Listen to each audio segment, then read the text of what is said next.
Buenas tardes. Muchas gracias por la asistencia, muchas gracias por estar aquí. Mi nombre es Mariano Aguirre y he tenido el gusto y el honor de diseñar y dirigir este ciclo sobre el sur global para la Fundación La Caixa. Esta sesión de hoy han sido 3 sesiones en el Palau Macaya de la Fundación La Caixa, que es a su vez Centro UNESCO en Ciencias Humanas y Sociales. Es la tercera sesión, como digo, de este ciclo. Teóricamente yo tendría que haberla inaugurado y como algunos y algunas de las que hayan estado en la primera sesión no me vieron es porque estaba enfermo y no pude asistir.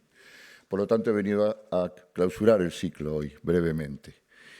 Quiero agradecer una vez más a la Fundación La Caixa, especialmente a Mónica Badía por su gran ayuda para poder lograr hacer este ciclo, y también a Pep Ollé, el director del Palau Macaya.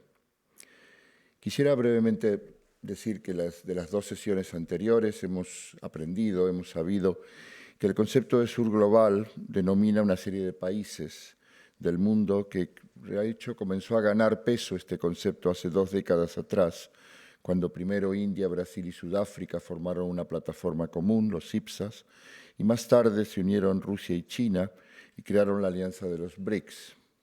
Y desde ahí se han formado otras múltiples alianzas y plataformas. Lo que les une a casi todos estos países, de los que yo tiendo a excluir actualmente a China y a Rusia como sur global, es ser geográficamente del sur y haber sido colonias de los imperios europeos y ya en el siglo XX haber sido en mayor o menor medida dominados por la hegemonía de los Estados Unidos. Lo que les une también son grandes problemas de desarrollo, en algunos casos falta de integración de sus propias minorías en un marco común de leyes y derechos, también abultadas deudas externas y diferentes formas de gobierno. También les separan muchas cosas. Hay países inmensos como India y Brasil, que además son potencias regionales, y estados pequeños como las islas del Caribe. Algunos están en la vanguardia de desarrollos tecnológicos, otros no han logrado salir de la pobreza de la época colonial, algunos son estados denominados frágiles y muchos de ellos sufren guerras. La mayoría, sin embargo, de ese sur global heterogéneo, exigen reformas en el sistema internacional, en los campos financieros y del comercio global, en el sistema de poder multilateral, especialmente de las Naciones Unidas, y en el cumplimiento del derecho internacional. Más aún en esta época de ascenso de tendencias antidemocráticas y de falta de respeto a las normas internacionales, en y por parte de los países del norte, algunos estados del sur luchan por mantenerse democráticos, aunque sean imperfectas sus democracias, y para que se fortalezcan instituciones como la Corte Penal Internacional o el Tribunal Internacional de Justicia. Este ciclo que termina hoy fue pensado realmente para presentar, divulgar y debatir sobre ese sur global diverso y cada vez más exigente, para ver sus características y políticas, para ver qué posibilidades tienen de reformar el sistema multilateral y financiero internacional y qué respuestas, que es lo que vamos a discutir hoy, debería tener o haber desde Europa y Estados Unidos en campos como, por ejemplo, los pactos verdes, la gestión de las migraciones, la prevención de las guerras o la refinanciación de las deudas externas. Por lo tanto, quiero agradecer a todos los que asisten hoy y agradecer también a quienes hayan estado en las sesiones anteriores y, por supuesto, a los ponentes y moderadores anteriores y los ponentes y la moderadora de hoy. Y esperamos realmente que este haya sido un ciclo de interés para entender mejor en este mundo complejo en el que vivimos. Muchas gracias y doy la palabra a Aurora Mínguez para presentar esta sesión. Gracias.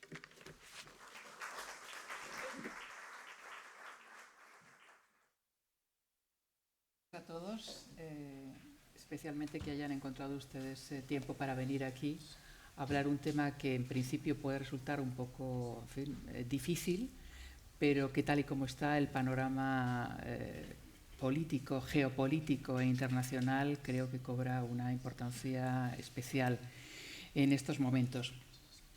El enunciado de esta sesión es: divergencias y convergencias son posibles formas diferentes de relación entre Europa, Estados Unidos y el sur global. Como ustedes se están dando cuenta perfectamente, siguiendo, aunque sea de una manera mínima, lo que está ocurriendo. Naturalmente, la respuesta tiene que ser imprescindible. Sería ideal si fuera una respuesta unida, pero probablemente cada grupo, cada bloque va a intentar buscarse la vida para, de momento, que no ser arrollado por este temporal o este tsunami que se llama Donald Trump. De hecho, una persona que ustedes conocerán, sobre todo por la proximidad geográfica, el presidente francés ha dicho que la llegada de Trump a la Casa Blanca ha sido realmente un electroshock para toda Europa. Está claro que su nacionalismo económico y político es un reto para todos nosotros, nos va a obligar forzosamente a reevaluar nuestras propias relaciones bilaterales con Washington, va también a cambiar las relaciones entre los vecinos y vamos a ver en los próximos años o los próximos meses probablemente nuevos matrimonios forzados o forzosos y otros matrimonios prácticamente por interés. Lo que está claro en estos momentos es que la brújula de Estados Unidos ya en la época de Biden empezó a desviarse de Europa. Ya nos advirtieron en su momento, por ejemplo, la administración Biden, que teníamos que ocuparnos de nuestra defensa. Ahora Europa ha sido humillada, ustedes lo están viendo con el asunto de Ucrania, como nos han dejado completamente al margen. Estados Unidos, si antes estaba orientado hacia China, ahora está mucho más orientado hacia China y China, lo vamos a ver en los próximos minutos, aspira a convertirse en el líder de este sur global. Y también, naturalmente, Estados Unidos está empezando a vivir una especie de luna de miel con Rusia, a pesar de lo que sabemos de Vladimir Putin, y vuelve a ser un interlocutor válido y, naturalmente, Rusia va a aprovechar estos momentos para conseguir tener un papel preponderante en el mundo. Resumiendo un poco, ese soft power, ese poder dulce o blando que hemos ejercido y programado, digamos, como modo de actuación en Europa, va a desaparecer. Esos principios básicos de respeto a los valores, a la justicia, a la división de poderes, a la tolerancia, parece que están en juego. Y lo que nos encontramos enfrente es pues una ley de la selva, el brutalista, como la película que algunos de ustedes probablemente hayan visto, el malo de la clase, poniéndonos condiciones a todos nosotros y también, y esto es lo que nos vamos a preguntar hoy, amenazando incluso a sus vecinos, Canadá, México, y me temo, pero eso lo vamos a ver con nuestros especialistas, ignorando al sur global, aunque, como muy bien ha dicho Mariano Aguirre, en ese sur global hay países muy importantes y que tienen también un papel que jugar. Como ha dicho también el profesor Aguirre, lo que hoy llamamos sur global, antes lo conocimos como países no alineados, como los BRICS, ese colectivo de Brasil, Rusia, India, China y Sudáfrica. Ahora se han convertido en los BRIC Plus porque hay otras nuevas alianzas en lo que nosotros conocíamos como el tercer mundo que se están formando, las nuevas rutas de la seda, por ejemplo, los estados del Asia Central, la Organización de Cooperación de Shanghái y el Foro de Cooperación Chino-Africana. Tenemos que tener en cuenta el sur global por un dato muy importante. Es efectivamente un colectivo muy heterogéneo, con países de África, Oriente Medio, América Latina y Caribe, así como buena parte de Asia, pero suman, y esto quizá es el primer titular, un 43% de la población y el 28% del Producto Interior Bruto global se produce en estos países, en donde hay naturalmente democracias, pero hay también dictaduras. Muchos de ellos tienen un trasfondo colonial, sus miembros no siempre están de acuerdo en asuntos esenciales y observan naturalmente cómo para Rusia estar en este colectivo no solamente es una aspiración de poder y también una forma de terapia, de decir, bueno, aquí por lo menos me quieren, sino que también está buscando, habida cuenta de que tiene sanciones europeas muy fuertes encima, está buscando también negocio y los países del sur global son buenos clientes, con lo cual vende petróleo y gana prestigio. Y para China, naturalmente, es la gran oportunidad también dentro de este club de convertirse en la gran potencia, la única potencia que puede hacer frente a los Estados Unidos. Hay algo muy importante también que caracteriza a este club del sur global, y es que sus miembros no se preocupan como nos preocupamos en Europa por el tema de los derechos humanos. Para ellos lo importante es la seguridad. Y en el caso de China es más que evidente que por más que se les han hecho llamamientos a través también de los acuerdos comerciales que han sellado, por ejemplo, en el caso evidente de Europa, Alemania, ellos realmente lo que les interesa es la economía, que no les hablen de seguridad, si eso significa respetar a los derechos humanos. Y con Xi Jinping, además, como líder desde hace 12 años en Pekín, pues hay muy pocas posibilidades de que las cosas vayan a cambiar. Así que, bueno, pues este es el panorama. Como ven, no es precisamente lo más optimista que nos gustaría, pero para eso tenemos dos personas que a lo mejor nos ofrecen algo de luz. A mi izquierda tenemos a Aude Darnall, que es analista y directora de proyectos del sur global en el Orden Mundial del Instituto Norteamericano Stimson, con sede en la ciudad de Washington. Nos ha estado contando hace unos minutos cómo era el clima en la capital federal. Y a mi derecha está Patrick Costello, que ha trabajado como alto funcionario europeo durante 27 años. Ha trabajado estrechamente con Margot Wallström, con Chris Patten o con alguien que a ustedes les sonará especialmente, con Josep Borrell. Es analista de temas comunitarios, asesor de varios organismos internacionales, entre ellos el European Partnership for Democracy. Y voy a empezar con una pregunta para Aude.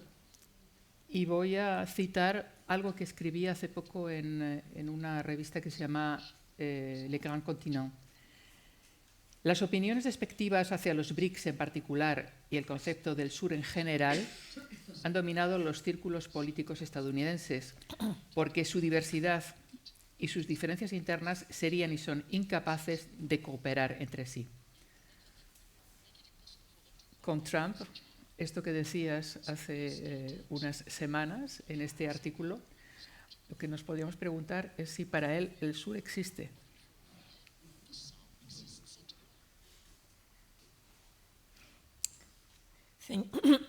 Thank you very much for this question and for having me today. As you mentioned, I am based in Washington, D.C., and with the climate around the BRICS and notably the BRICS summits last August last year was very adversarial. In Washington, D.C., there was a clear rejection of the BRICS as being something because it was seen as just an eclectic number of countries with, as you mentioned, no common interests and really not really any clear agenda of collective action. I think this, interestingly, in the United States, this question also was attached to the concept of the global south. The rejection of the BRICS was also happened at the same time as there was a strong rejection of the concept of the global south, and the same reason and the same arguments were used for both issues. But that being said, I think that the fact that there is so much clouds for different countries trying to join the global south, the BRICS group, and Indonesia being the latest new members, shows really the failure of the international system and current global governance institutions, and notably also the failure of Western states and the United States as a leader as being able to make the system work. As we've seen countries that are not adversarial to the United States, I mean, Indonesia, Brazil, India, South Africa, I mean, those countries are partners of the United States. They're partners of EU countries, of the Europeans, and yet they are dissatisfied with the international order. It's not new, right? Their demands, the challenges that they are facing are not new. If you go back to the decolonization period, you already had those demands for changes in the international system, which with the United Nations, the World Bank, the IMF, all these institutions were created when those countries did not exist. And so the roles the model of governance were created without their interest in at the core, right? So they already represented the interest of a minority, being Western states. So I think that the popularity that we're seeing currently with the BRICS is really a reflection of just the failure of multilateralism as we see it.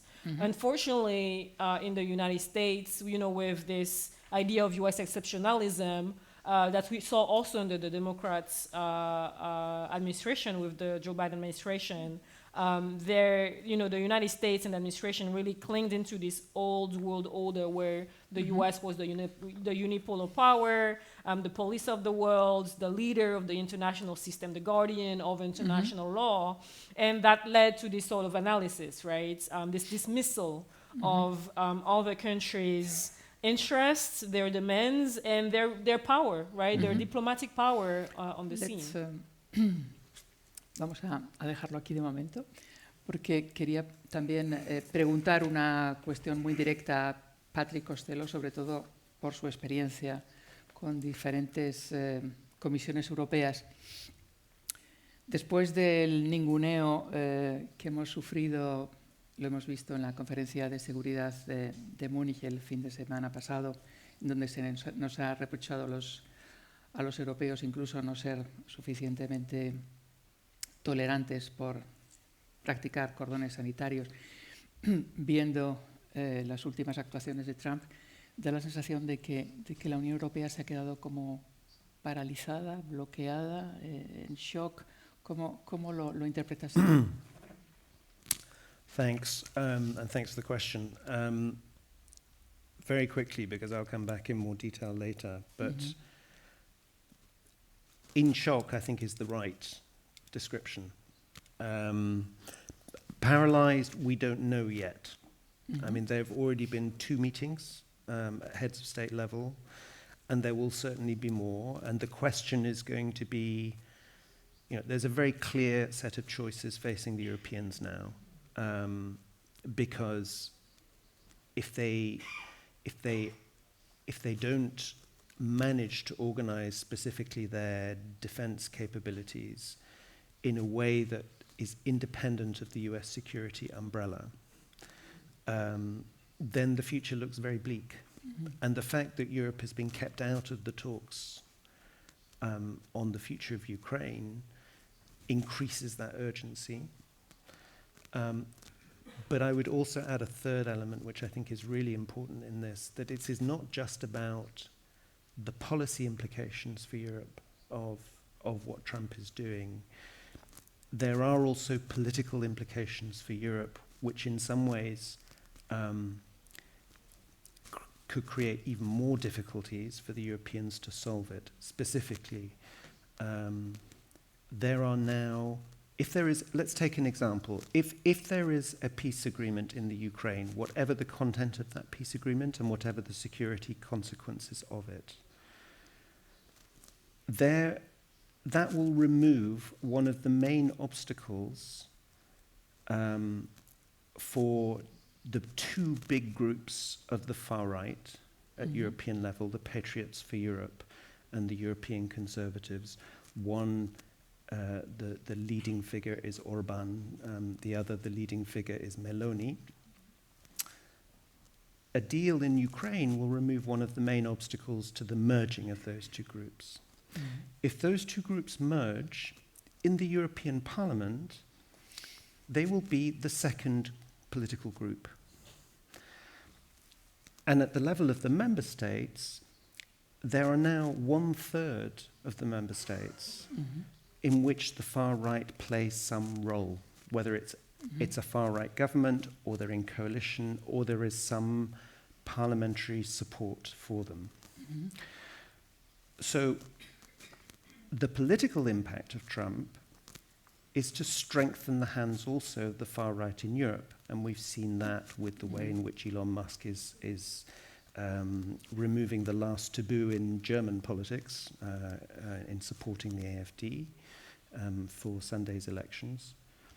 The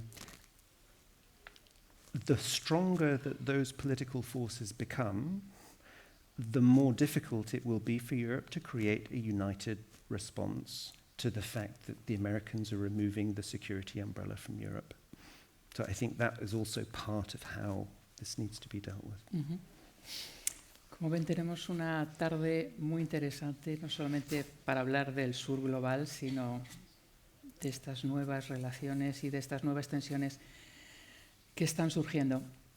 Vamos a empezar ya con la intervención de Aude, seguirá después la de Patrick y después tendrán ustedes la palabra para plantear todas las preguntas que quieran sobre cualquier tema. Tenemos dos personas aquí que realmente es un privilegio tener dos visiones, digamos, muy amplias sobre los temas y los retos que están llegando y que están por llegar. Aude, cuando quieras. Thank you very much.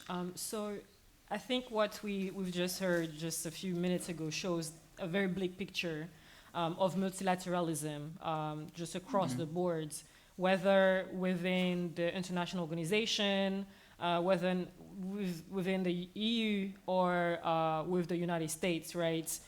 So we know that the multilateral system doesn't work, and it has not been working for a while. That coupled with pressing global challenges such as the climate crisis, external debts crisis, but also issues such as the impact of the war in Ukraine on food and energy crisis. You know, all of this really accentuates has particular impacts for global south countries, which are the most vulnerable to these issues. And so what we're seeing within this very bleak context is at the same time new balance of power with emerging powers which we discussed, such as India, South Africa, Brazil, but also smaller countries like Barbados, for instance, which have been quite active with Prime Minister Mia Mottley on the question of climate and the reform of the international financial architecture, the IMF and the World Bank. And so we have these moving pieces where the most vulnerable countries that have been historically put on the margins of the international system decision-making processes are raising their voices again. As I mentioned earlier, it's not new, their demands are not new. However, they're stronger. They also have China, which is a strong partner for the vast majority of them, which has economic investments power, and that has really very actively been competing with the United States and has become the first trade partner for many of these countries.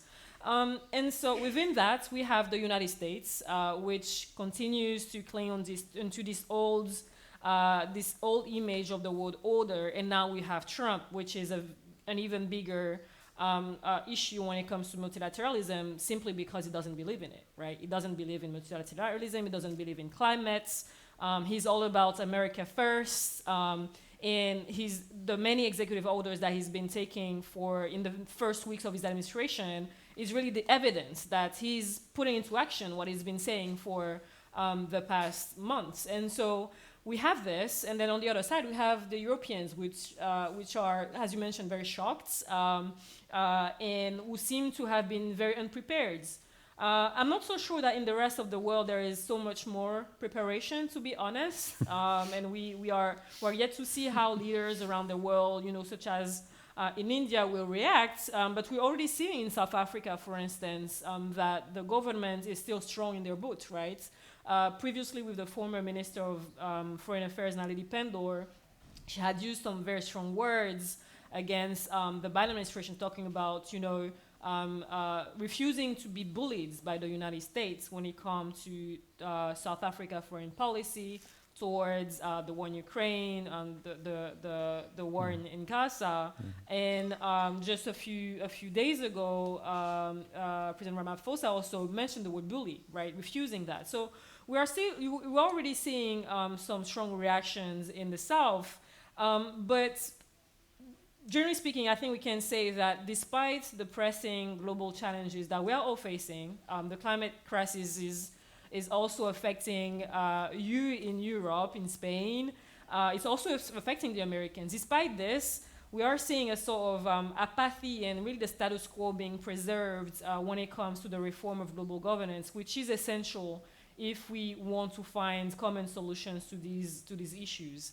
And so when it comes to the United States, and just perhaps a few words about the strategies, we have, in terms of Global South countries' leadership, we've seen different strategies. The G20, for instance, is one that this year I think is going to be very interesting to look at because South Africa is presiding over it. Last year it was Brazil, before it was India, and before it was Indonesia. It's the first time that we've had so many different countries from the South presiding over the G20. Next year is going to be the United States.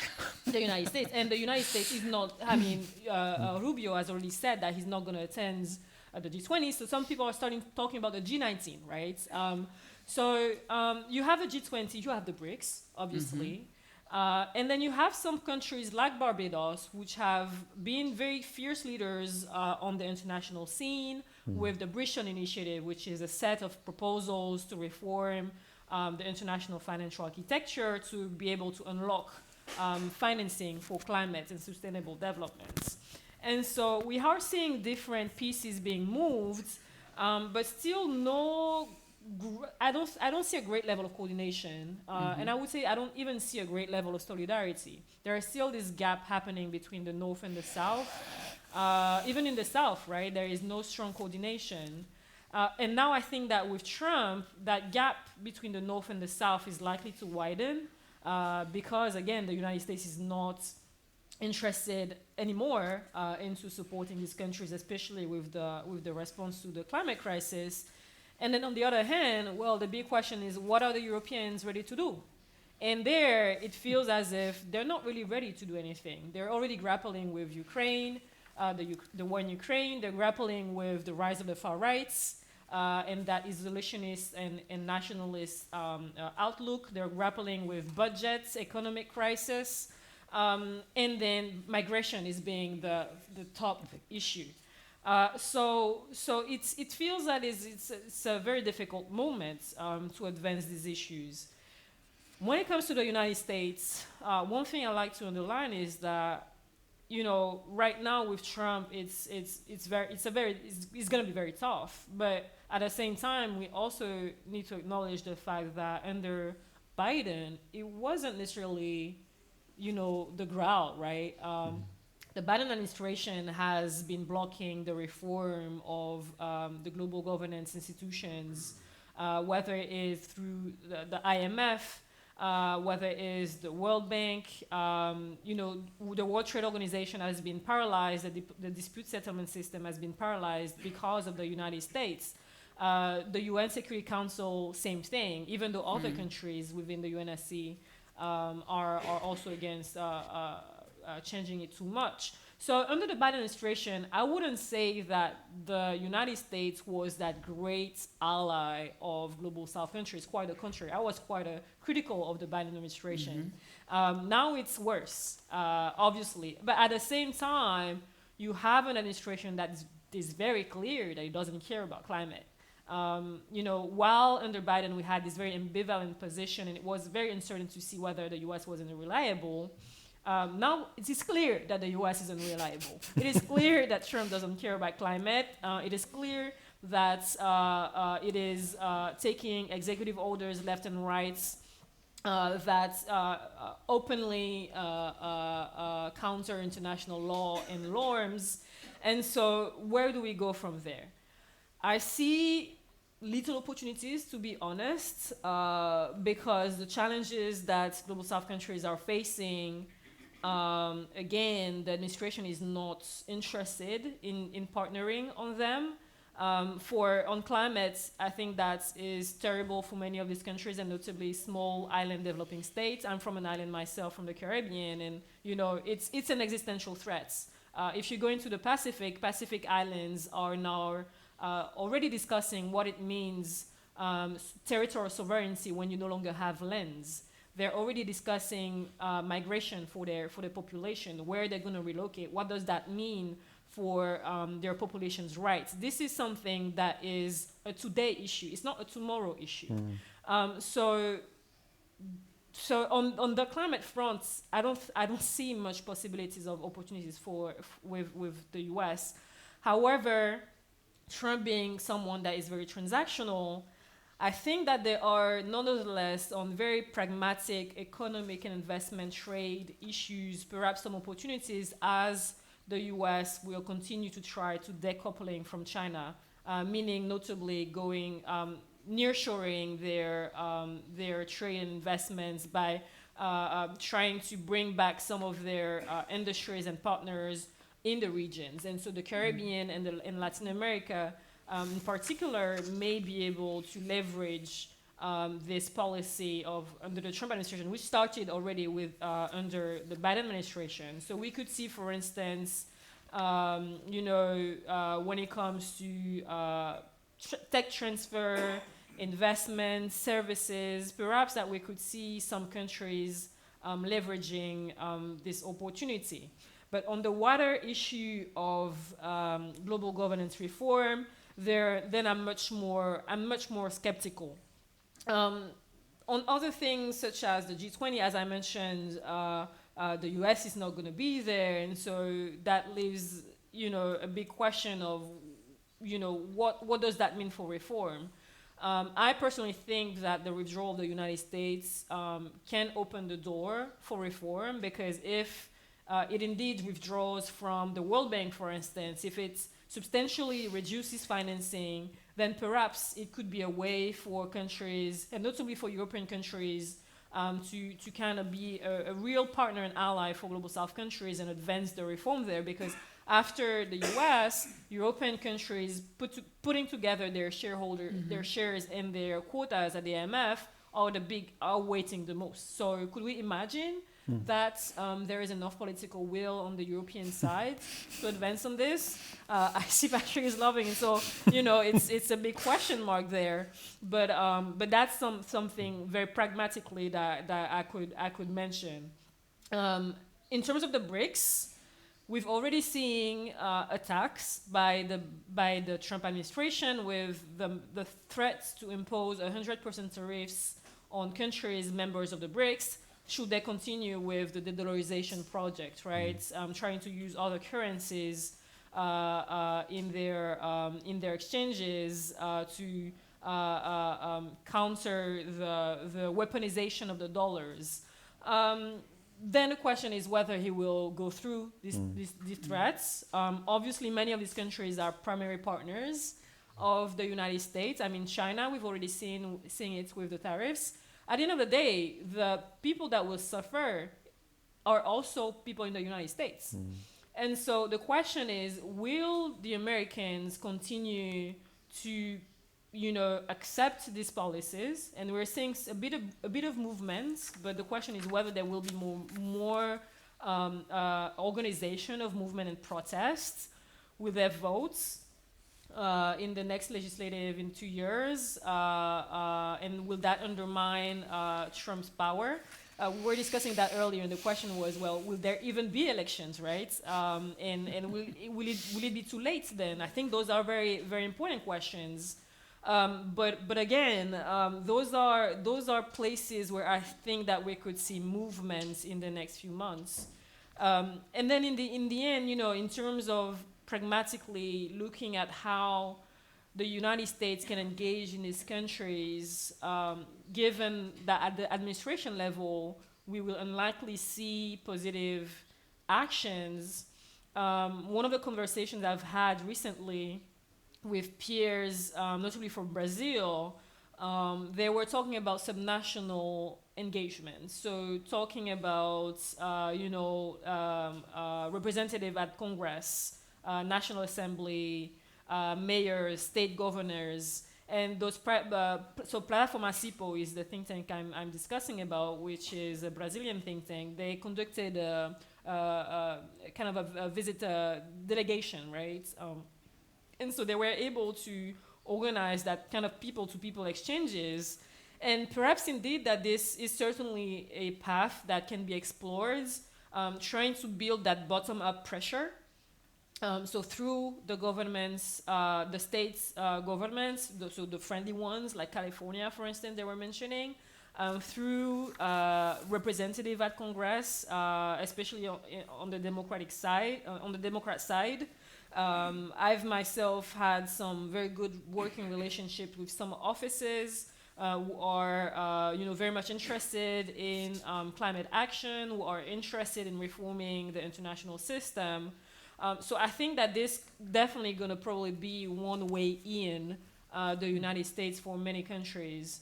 And I think that it could be interesting to explore whether that can be done as well with Europe, right?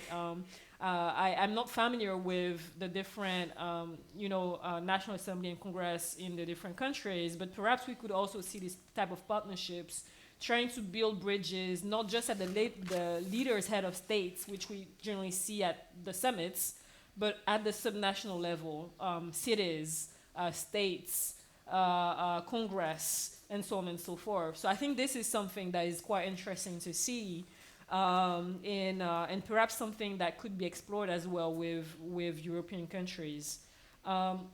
So that's kind of where I see things evolving at at the U.S. level. Then I'm quite interested as well in the role of European countries. I think that some of my peers are much more pessimistic and skeptical as me, and I think if over the past few days I've perhaps become even more skeptical after discussing with some European colleagues. But as I mentioned, when it comes to the reform of global governance institutions, the Europeans have quotas, right? They have voting power, and so they can be allies in that sense. They can partner with countries in the South to move the needle there. The question is whether there is political will, because that means standing up to the Trump administration. And right now, that's not really what we're seeing when it comes to Ukraine, which is a question of national security for Europe. Like, we're not seeing that strong response from Europe, even when it comes to their own regional, geographic, geopolitical issues. So there is this sense that Europe is turned inwards. There is obviously the rise of the far right throughout the region with nationalist policies, anti-migration. But this feeling that Europe isn't really looking outside, I find that quite surprising. I mean, I'm not a European expert, but I think that is quite a missed opportunity. It's a missed opportunity because at the end of the day, I think a fundamental message that needs to be conveyed and absorbed is that the reform of the international order, right, towards a system that is equitable, where international norms, international law is fully respected, not just by some countries while the others escape it, right? It is something that is favorable to everyone. It is favorable to the United States as well, regardless of what Trump says. It is also in the interest of the United States. But it is fundamentally as well in the interest of the Europeans. And so I think it is a missed opportunities because here, when it comes to migration, for instance, the issue of migration cannot be solved without addressing the root causes that drives migration. And so, taking policies, very nationalist policies, if we take the example of the United States building a wall, deporting people in the most inhuman conditions will not solve the migration crisis. People will continue to go to the United States, putting their life in peril. And so I think there needs the European countries need to have a much more pragmatic approach to this question and really realize that migration will not stop. Especially with the demographic boom in Africa, you can only expect more people trying to escape the dreadful conditions of life that they're living in their country. And so the best bet is, okay, let's reform the system. Let's make sure that these countries can have access to international financing, that make sure that they have enough investments and to build their economies, to build sustainable economies. So I think, again, those are some avenues and paths for cooperation between those countries, and where I see that European countries could play a role. But again, then the question is whether there is political will amidst a different crisis that Europe is currently facing. Muchas gracias. Patrick se ha metido en tu terreno un poco, pero ahora es también tu oportunidad de hablar de Estados Unidos. Yeah. De vuelta. Thanks. I'm going to start from a different place, but I think we're going to end up actually quite convergent by the end. So I want to start because I think we're facing the shock of Trump now, but I actually think it's really important to go back a few years to see how, and I'm going to talk from a European perspective, how we got here. The first big shock, which was actually, I think, for the European Union, the discovery of the global south and the discovery of the fact there was suddenly a multipolar world, came after the Russians invaded Ukraine, when there were a series of votes in the UN General Assembly in March 2022, and a whole group of countries which the Europeans expected would support the condemnation of the invasion, because this is a violation of Article 8 of the UN Charter. If you know, this idea that the territorial integrity of a country is inviolable, that if you accept that and don't condemn that, then smaller countries are at the mercy of big countries everywhere. So why were countries like Mozambique, Senegal, Vietnam, India abstaining? There were 35 abstentions that time. And this created an enormous shock, and there were some people inside the system that had completely the wrong response, because they were starting to say, well, in that case, we have to cut off aid. We have to suspend trade negotiations. We have to, why are we working to help countries if they're not going to support us when we really need them, was part of the argument being made, which would have been, in my view and in the view of most people in the system, completely stupid, because then we would have cut ourselves off from developing those relationships and building up that support. What we did at that time, we started by doing actually a very big study of the impact of the invasion of Ukraine on the rest of the world. We sent out detailed questionnaires to our embassies around the world, and we came, we ended up with, 2,000 to 3,000 pages of responses that we had to trawl through and work out. And a lot of things came out. And I'll just summarize a few. One was that the invasion had, because it had an enormous impact on food security, on energy security, and also on economic stability. And remember that most countries in the world were just coming out of the post-COVID crisis. There was massive concern that it would distract European attention from other crises around the world. Sudan, Middle East, etc. Now the Europeans, they're only going to be focused on what's happening in their backyard. And as I said, for the EU, it was this massive discovery that there were now a whole series of countries out there that were not going to choose between us and Russia and China, that they were going to actually engage with all of us and take what they wanted from all of us, but that it was not a case of one bloc versus another. What we did immediately in response to that was, because this is what the European Union does, we did an action plan. But what we were focused on looking at was how can we, first of all, mitigate the impacts, economic, food security, energy.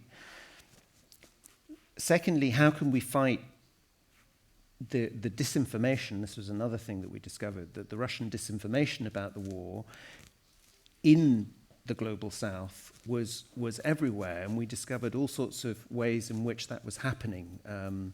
There were a couple of countries where the national press agency had been bought by Russian interests, and so of course was pumping out stuff about what was happening in Ukraine that simply wasn't true, and that was dominating the agenda. The plan also focused on maintaining third country commitments and also the regional ones. Again, to give an example, there had been only a few months before an African Union summit where a whole series of commitments had been made as to what we were going to do together with the African countries. And the commitment was made by the EU that we need to keep delivering on that. We need to show that we are not going to be, what we say in English is robbing Peter to pay Paul, shifting resources from one part of the budget to another in order to solve this. I think most importantly, there was an agreement that we needed to invest in dialogue and policy engagement with different regions because the response on the consequences was different in different regions. And we could clearly identify that there were certain countries in each region which were, in a way, they had a big influence in the way in which the whole region moved and changed. Sometimes that group of countries is referred to as swing states or sometimes referred to as middle powers. But there was a sort of strong feeling that we needed to sort of work out what those countries were and to start talking to them about how we can work together better instead of doing what they always said we did, is that we only went to them when we wanted something from them, like we wanted them to vote for a Ukraine resolution in the UN General Assembly. So they wanted us to be responsive to their agenda. So we started this work, and then in September 22, at the UN General Assembly has a ministerial week, which is when all the heads of state turn up, and people working in diplomacy call it speed dating for diplomats because there are a million meetings happening at the same time. And in one of the meetings there was a meeting between the UN directors of all the G7 countries. And we were talking about our work on identifying certain countries in different regions and beginning to develop a different policy agenda with them, and discovered that a whole number of other G7 members were doing exactly the same and that there had been no discussion between them. So what came out of that was a kind of informal coordination among G7 members to try to share information and to work better on that. And I think there were, it was only a few months, okay, but there were in 2023 some initial successes, and I just want to list a couple of them. The G7 summit in Hiroshima, the heads of state of Brazil, India, Indonesia, Vietnam, and several others were invited to attend. I think that was the first time that had ever happened.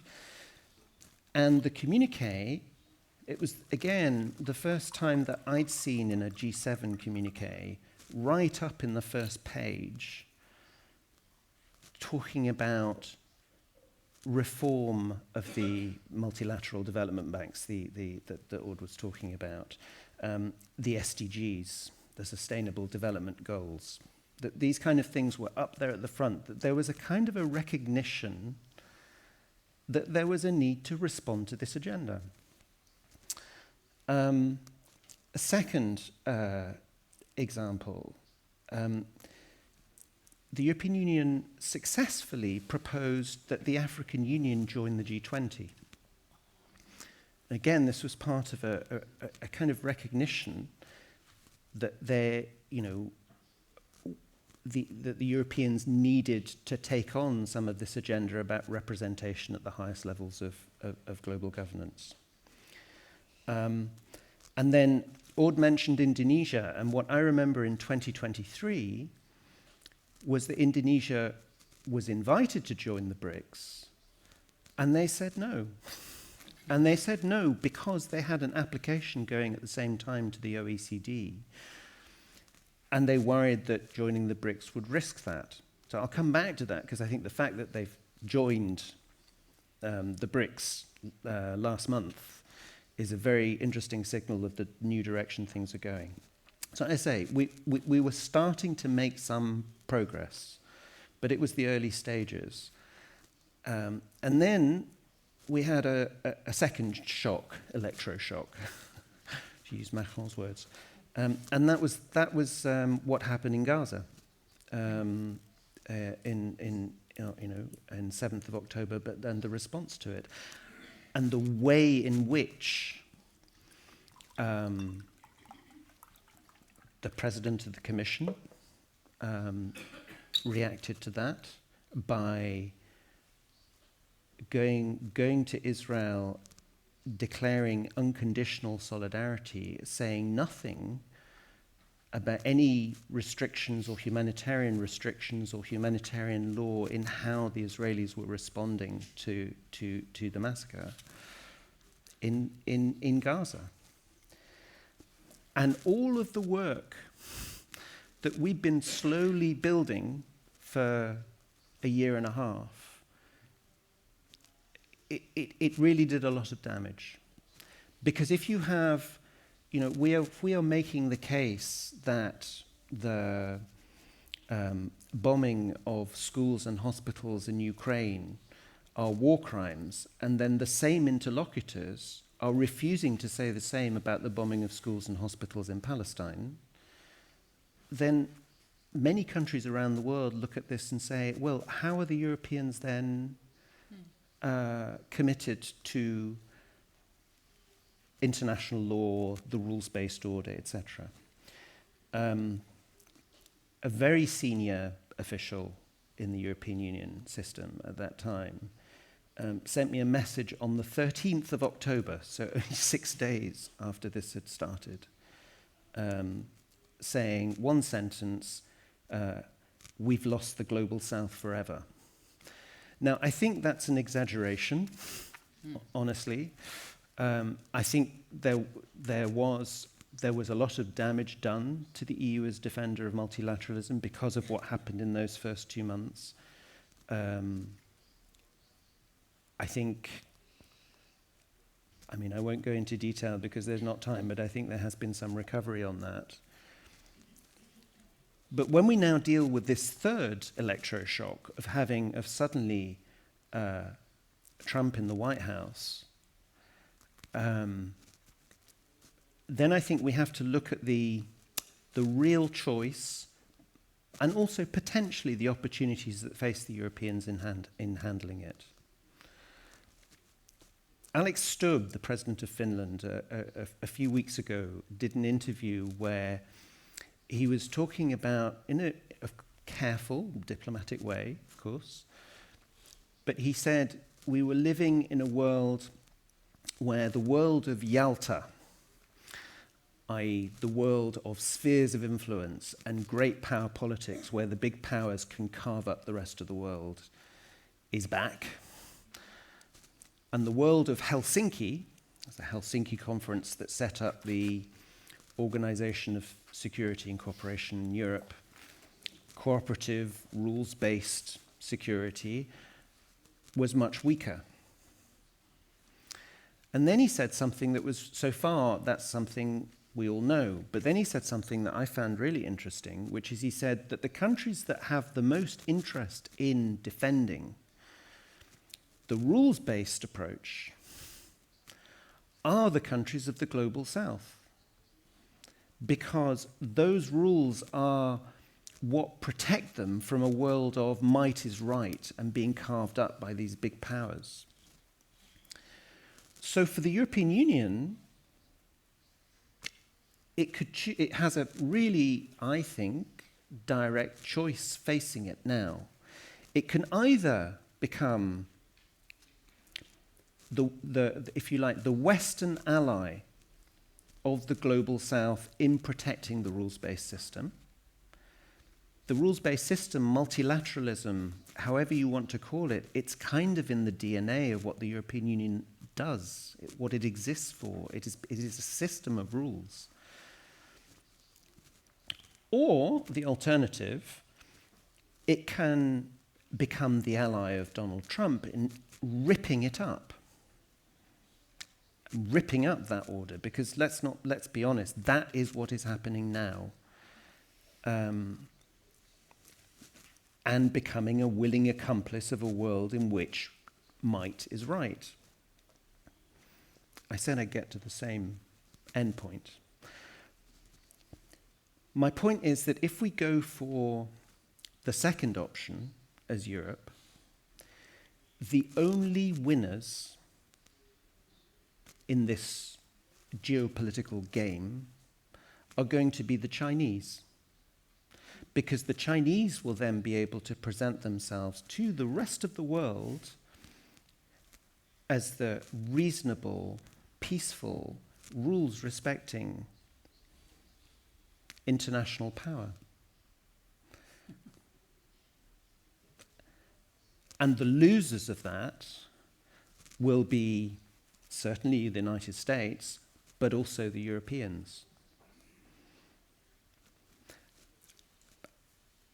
It's a big ask, and you know, I mean, like Aude, I am also very pessimistic at this moment, but I think that is the only way forward. I really do. So I'll leave it there. Thanks.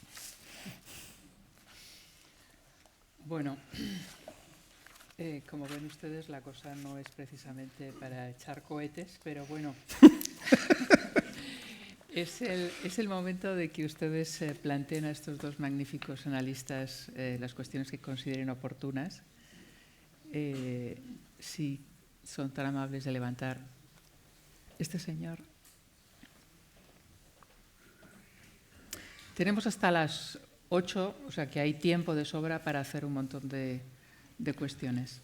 I have two questions, one to Patrick and another one for Aude. My question to Patrick is, don't you think that the main problem of the European Union is that it's not a union, it's just a currency union plus something more? And that the situation with Trump and etc. will make a reaction towards the unity in the European Union as the single way to have action. My question to Aude is just, it seems that the United States is a declining empire. It's in this going down part of the curve, and Donald Trump seems to be a logical reaction to this situation, but in the short term, so in the long term, that will lead to nowhere. So for the United States. No sé si el resto de las personas en el auditorio han entendido sus cuestiones en inglés. ¿Podría repetirlas brevísimamente en castellano? And perhaps just repeat the question. The question to you. Yeah, the last parts. Yes. El traductor se las va a llevar al inglés. It seems that the United States is a declining empire. And so the election of a person like Donald Trump is a quite logical reaction in this situation. But what he makes in the short term, but because he has only 2 years, so a little bit more than 2 years to make things, will not lead to a change of this trend. Of the US. Yeah. ¿Han entendido todos los...? ¿Sí? Ok, pues entonces vamos con las respuestas. Okay. So, I mean, it's not a union in the sense that there isn't a single actor, the European Union, but it is a union in the sense that even though it can sometimes take quite a long time to make decisions, when it does, they work.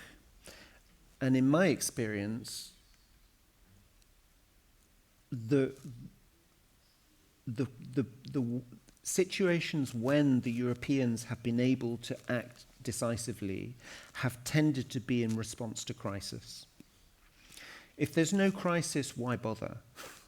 But when there's a crisis and there's a real need to work together, usually they do. That's my experience. So whether they're able to do it this time, who knows? But this is also why I mentioned in my very first intervention the question of the political impacts of Trump in the White House.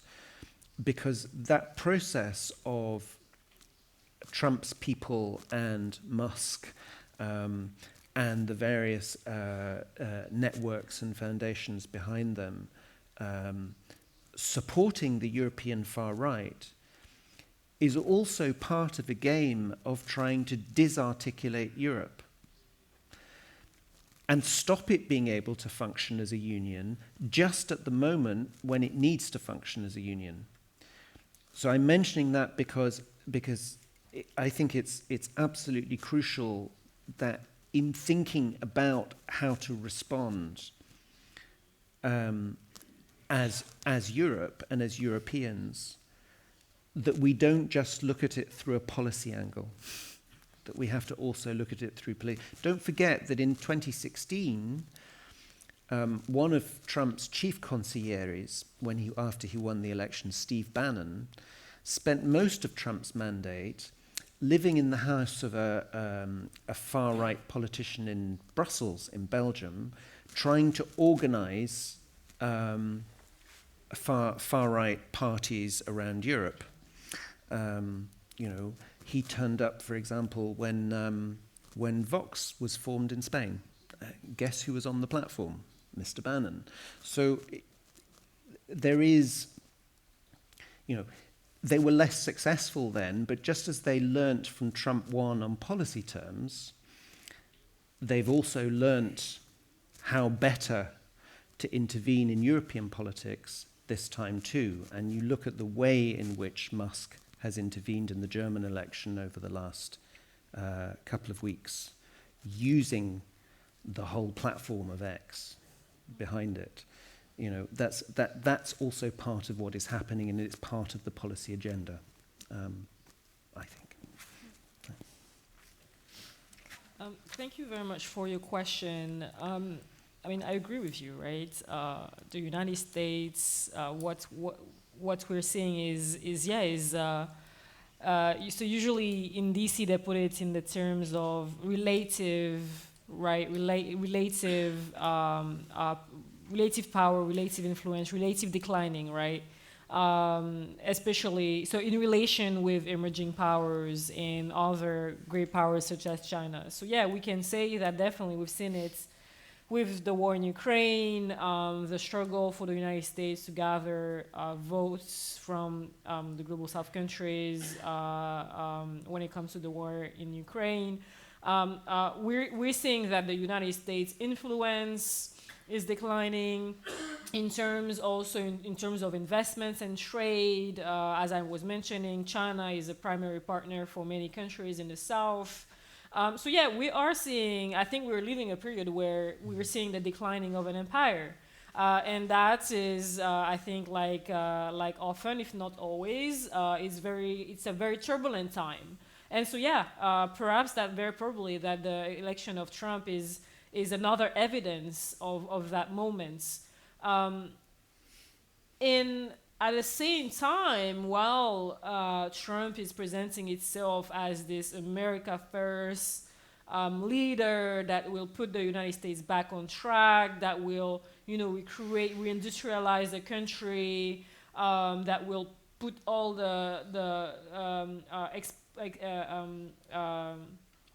all the illegal migrants out of the country and so on and so forth. At the same time, all of these policies are likely to continue to simply and even accelerate the declining of the United States, because the isolation of the United States is not going to serve its interests. That's why I was mentioning earlier that the whole reform of the international system is also in the interest of the United States. I mean, we've seen it diplomatically. What we've seen with the votes shows, right, that the fact that the international system doesn't work has repercussions when it comes to diplomatic partnerships. We're seeing it in terms of economic and trade opportunities, right? There was this thing with, the new international economic order of the 70s. The declaration was saying, which was, again, another of the movements back then where Global South countries demanded it and really put forth a set of proposals, the declaration that was at the United Nations. And there was this quote that was saying something like, the success of all of the system depends on the success of the parts. And so in a world where the different economies are intertwined and connected, the success of a flourishing U.S. economy depends on flourishing economies in the sub-region, in Latin America and the Caribbean, but also in Africa, Asia, Europe, the Middle East, I mean everywhere, right? We are in this moment of globalization. And so I think that what we're seeing this is not, Trump and this administration may be portraying it as putting the U.S. back into full strength mode. I don't think that's what's happening. What we're going to see is, probably a further weakening of the United States. I mean, very, very pragmatically in terms of his promises to the American people, with bringing jobs back. That doesn't take just 4 years. Like these are like long-term plans. The decoupling from China, reindustrializing the country, that takes first rebuilding all these industries. That takes creating the jobs, and so training people, strengthening the skills of the workers. These are the type of policies that cannot be implemented tomorrow or even in 4 years. So I think that we've heard a lot of promises domestically that Trump made to the U.S. people, and a lot of people in the United States voted based on these economic promises. But a lot of them are unlikely. I'm very doubtful that he will be able to deliver on these promises in the next 4 years. Now, obviously, there is the question of what happens in 4 years, right? Like he's just, appeared in times as a king. There are, all these questions that, whether there will be elections and so on and so forth. He's mentioned, the idea of running again. So perhaps his plan is simply to stay there for another decade or something, and then he will have plenty of time to build these industries. But no, I think that realistically, the United States is probably not gonna go back to where it was 10 years ago. I mean, this is the unipolar movement is over. It's been over for a long time. The same way that the United States cannot counter the rise of China. I mean, China has already arisen. Other countries are continuing to rise. And honestly, is it really, really bad that other countries such as China, Brazil are getting bigger, are getting stronger economies? Is it bad? I don't think so. Again, I do believe in this quotes from the new International Economic Order Declaration that for the whole to thrive, the parts need to do so as well.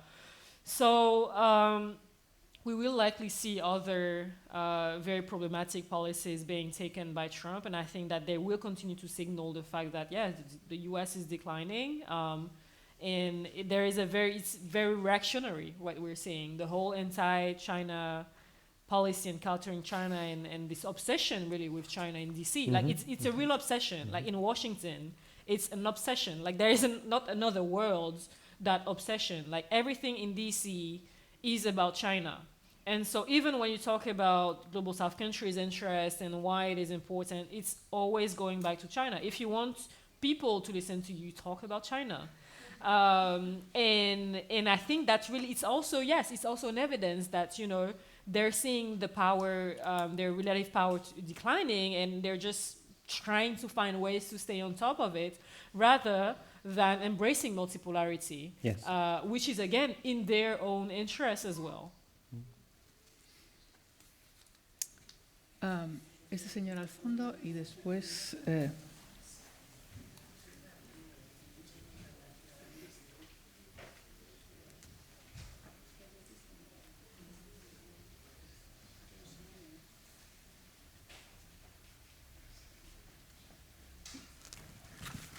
Buenas noches, good evening. Voy a hacer la pregunta en inglés, así es más fácil para nuestros compañeros. We are here this cycle about Global South, and I think it's another label, as we had before, underdeveloped countries, decolonized countries, developing countries, and whatsoever. And now, Global South.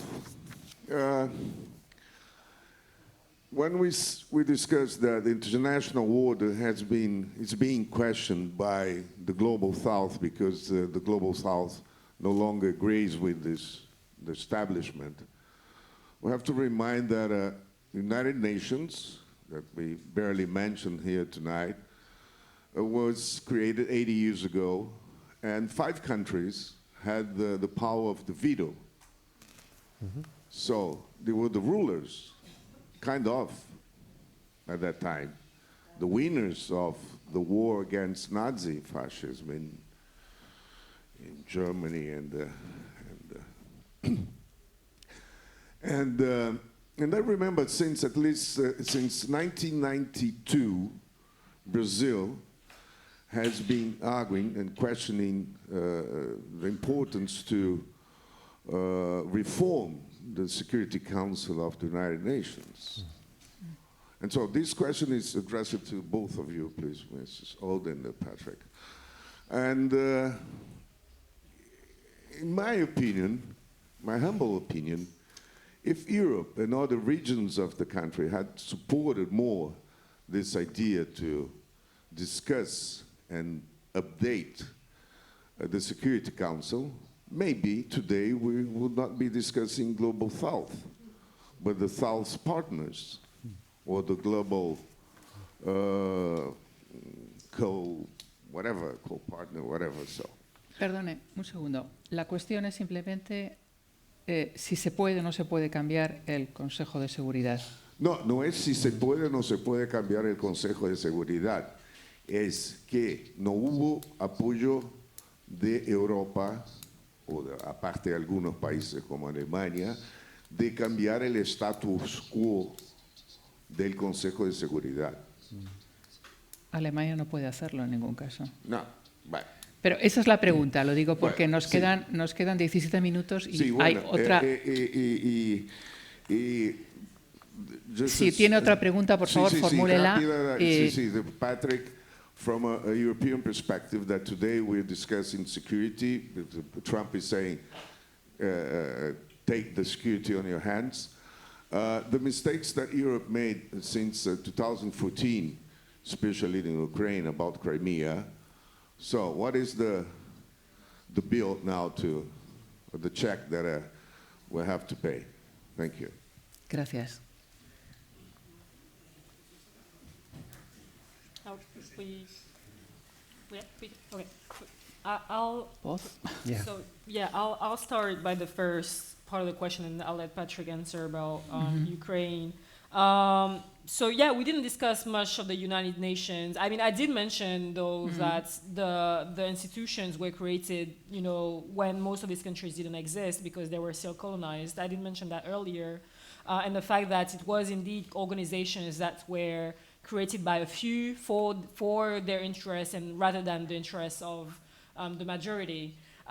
I think one of the reasons why I don't speak much about the UN during speaking is because I'm highly skeptical and cynical when it comes to the United Nations. The UNSC Security Council, to be very blunt, I don't think that we will see a reform happening anytime soon. And so that's why I don't speak about it. I leave my colleagues who are experts in the UN battle with it while I battle with the World Bank and the IMF. That being said, I guess the question was, would have a reform of the UNSC, the UN Security Council some years ago led to a different situation today? Probably, right? Probably because I think that the level of resentment would have likely been much lower than where it is today. That being said, the UN Security Council is only a small part of the global governance system. Obviously, the IMF and the World Bank are considered part of the whole UN system, but there are separate entities with their own governance system, which is also problematic.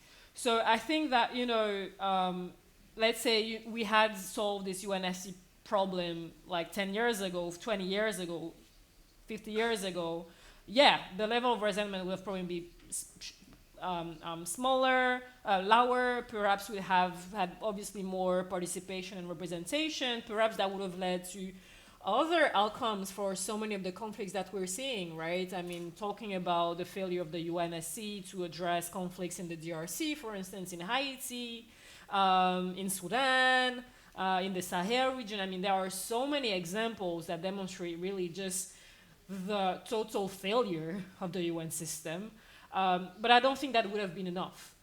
Because when it comes to financial issues and international financing, when it comes to addressing external debts of these countries, when it comes to accessing financing for climate, for sustainable developments, this is in the hands of the multilateral development banks, like the World Bank, the IMF, and we are not seeing the reform happening because, again, big countries are blocking it. And the European countries, despite their discourse that they are favorable to it, and I'm thinking notably about Macron in France, that has been, portraying France as the, best partner of the global South. There have been a lot of flagship events and summits, like the Pact for the People in Planet. We have the Paris Peace Forum. I mean, you have a lot of flagship events happening, but in reality, we don't have much. And so that's why I asked the question earlier, are European countries ready to step up to the United States? Because pushing for the reform means that you step up to the United States. And actually, to come back to something that Patrick mentioned, which was, when it comes to the war in Ukraine, my big question is that it seems that European countries are really forever, pushing their boundaries, the red line, when it comes to the United States, right? What we've seen in Munich was really just atrocious. I mean, it's really pathetic. It's to be a little bit harsh, but we're seeing like the red line being pushed forevermore. And so the question is, at what point for European countries will they say enough is enough with the United States? We can no longer accept that. And that is not clear to me, because if what is happening today is not enough, and if they're deciding to go with Trump, then the question is, when are they stepping up for their own security, their own economic trade interests, diplomacy? What is the red line? At what point? Because there is this whole, I think even in terms of global governance and reform and the relation with China, there is also always this kind of fear-mongering narrative that if you push for reform, you're basically opening the door for a system that will be led by China. It's going to be worse than a system that is led by the US. First of all, I don't think that I've never heard anyone from Latin America to Asia saying that they want a system that is led by China, first of all. Second of all, saying that today with Trump, that didn't really age well, right? Because is a system that is dominated by Trump better than China? I don't think so. So that really didn't age well. But again, this fear-mongering narrative, I think, is the kind of same thing that we're having with Europe, right? Because the question is, is standing up to Trump be leading to a worse situation than sticking with the U.S.? I feel like these are the similar dynamics that we're seeing.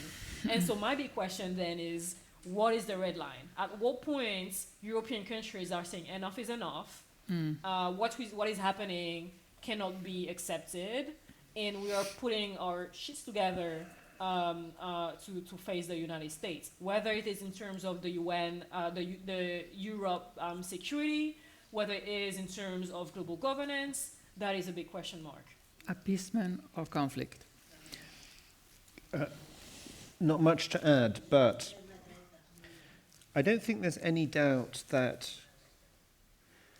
I mean, there is an argument that there was, during the unipolar moment after the Cold War, there was a real opportunity to reform the institutions of global governance, and it failed. And it failed because, partly because the Americans were very comfortable being the unipolar leader of that world and using those that global governance for its own advantage. And you can then take that argument further and say that if that reform had been able to take place and had succeeded, that it would that many of the conflicts that we're seeing in the world today might well not be there, because you would have a global system that would reflect the structure. So I understand where your question is coming from. I would throw in something there that the United States and France and the UK were not the only obstacles to a successful reform of the United Nations system. And just as the Global South didn't want China to be leading the UN system, China was one of the strongest opponents of the proposals that were on the table at the time of expansion of the Security Council. And, they're very keen to forget about that these days, but that was the reality of those discussions at that time.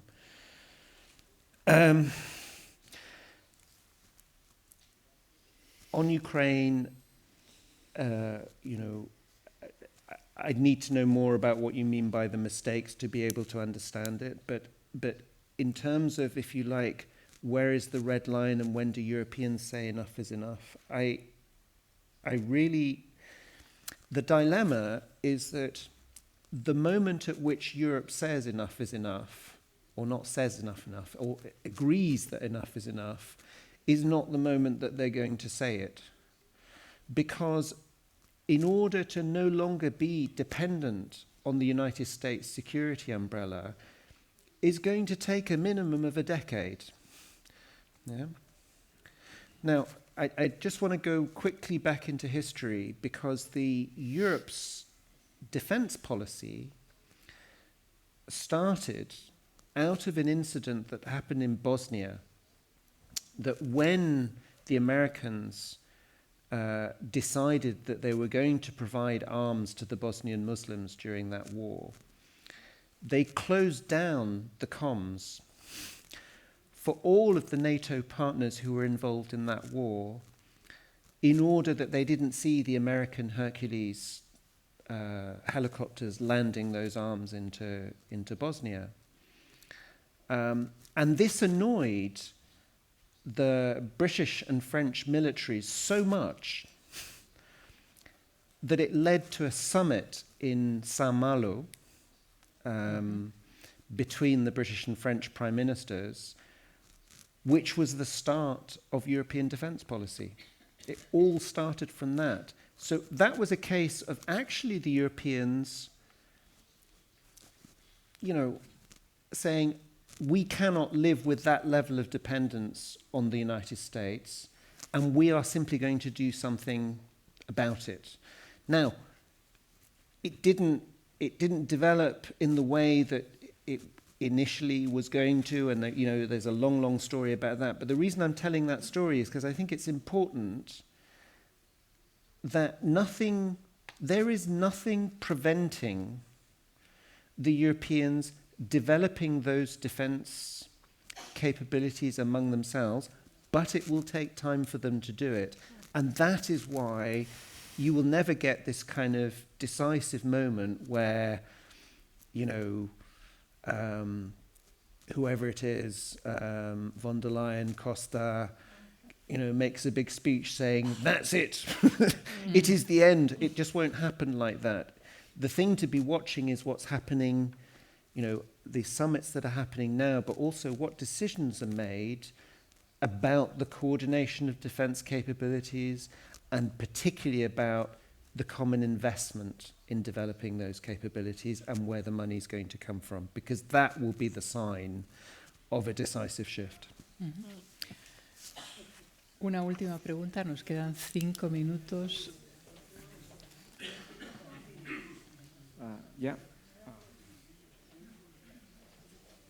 About the war in Ukraine, many Global South leaders, I'm thinking about, for example, President Lula in Brazil or Ramaphosa, President of South Africa, reacted, making the declarations that were very in favor of Russia.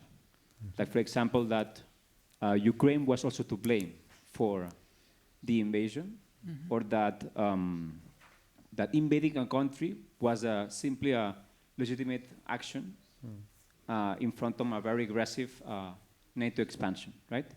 And I always thought that why these, not just smaller fish, but the leaders, the presidents of these countries that were democracies in the Global South, they could empathize more with Russia in their anti-American or anti-imperialist message.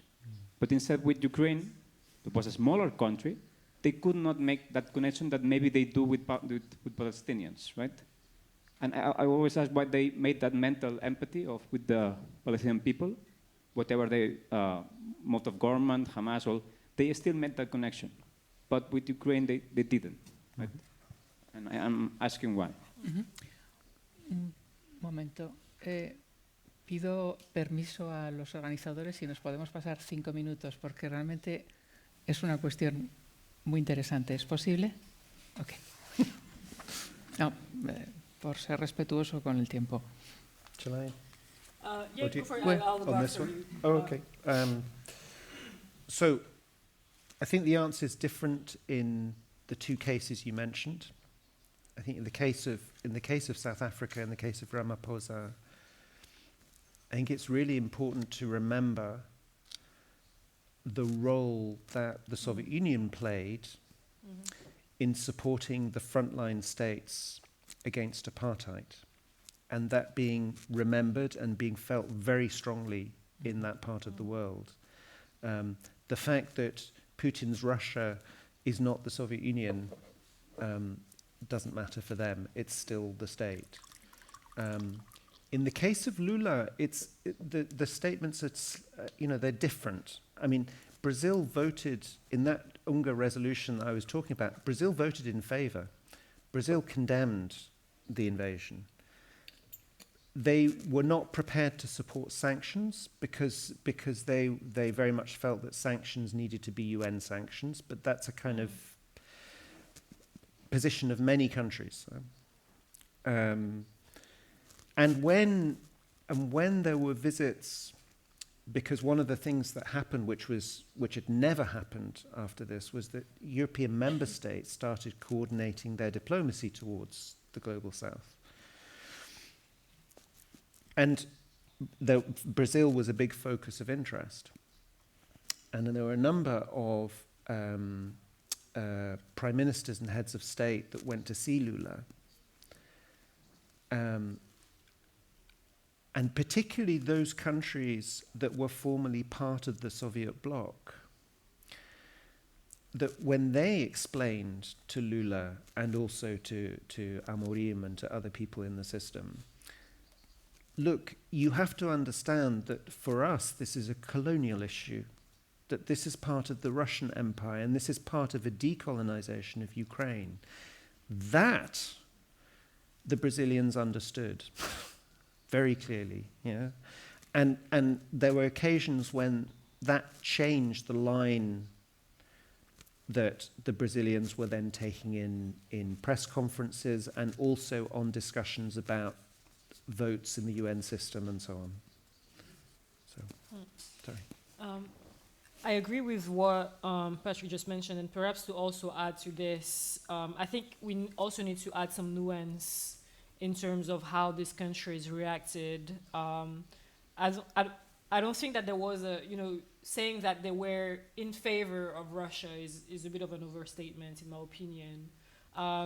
What you heard, however, and that was not just at the level of the leaders, but also within the academics and think tankers, thought leaders, was the question of NATO's expansion, right? And there was a parallel that was made as well with the United States, for instance, whether if a country like China were to come on the American hemisphere, for instance, what would be the reaction of the United States, or also thinking about China's influence in Asia, for instance. So there was a question of NATO's expansion towards Russia, and even there, in the United States has even been talking about NATO's expansion towards Asia as well, right? So there was this question of NATO expansion that has been discussed among, at least in my circles across these regions, and there was this sentiment that, yeah, the NATO's expansion could have triggered a reaction. There was this, perhaps emphasizing with this when it comes to the NATO's expansion. But going from there to say that they simply agreed with Russia, I think is a bit of a stretch. Then again, I think that the UN votes is something to look at, and there were several UN votes, and the votes differed depending on the topic. I think there have been 4 to 5 votes, I don't remember, and I went through all of them and looking at how people voted, even more than 7, and you could really clearly see a difference in the votes, also based on the topics and then on the interests of these countries. One thing for Brazil, for instance, that we need to take into account, for instance, is the issue of fertilizer. Russia is a primary exporter of fertilizer to Brazil. If you look at countries in West Africa, for instance, Russia is a major exporter of grains, which is a primary food elements item for population. So you also need to take into account the pragmatic economic trades partnerships with these countries that they had with the United States, with Russia, in addition to this question of NATO, which I think is also one that needs to be discussed. I mean, it's extremely taboo in DC. This is something that you could have probably not discussed at the beginning of the war, but it is something that needs to be discussed, right? This question of NATO's expansion, and then as we're talking about the negotiation and the status of Ukraine, then it will be an important question. What will be the status of Ukraine to ensure some sort of stability in the region for the future ahead? And that also leads to the question of NATO's expansion. So whether people like it or not, I think that this shouldn't be simply a question of, oh, this is too taboo and we're not talking about this because this would legitimize the aggression of Russia. And I don't think that legitimizes it. I think it's an important realist question that needs to be discussed. Son las 8:04. Como ven ustedes, la geopolítica es apasionante, pero en estos casos también es enormemente deprimente. Como decía el señor que formuló antes la pregunta, los americanos nos salvaron de la dictadura nazi y ahora los europeos estamos prácticamente a la defensa de lo que puede venir de los Estados Unidos, lo cual no deja de ser enormemente chocante. En todo caso, gracias por su asistencia, gracias a la Fundación La Caixa, gracias también a UNESCO, que ha hecho posible también este coloquio. Esperemos que haya muchos más y esperemos también que lo siguiente sea un poco más optimista, un poco más rosado, porque si seguimos en esta línea probablemente nadie va a querer venir más aquí a escucharnos. Gracias a todos. Muchas gracias.